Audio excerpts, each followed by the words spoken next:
Byddwn bendant swnio'n argymell Cymraeg proffesiynol i unrhyw un sydd efo diddordeb yn y cwrs. Mae'n cwrs gwych i ddilyn.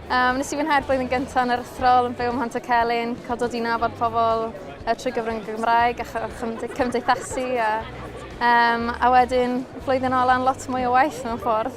Dy fi cyfle i ddatblygu lot o sgiliau gan yn wneud gwrs gyfun, felly so'n i'n argymell yn fawr ddod i Aberystwyth i studio ag i wneud y cwrs o'n i'n wneud fel Cymraeg ar Eiryddiaeth. Dwi'n meddwl dod i nabod gymuned Cymraeg a dod yn rhan o tîm chwaraeon y Geltaidd Pêl-droed, hwnna'n ffantastig.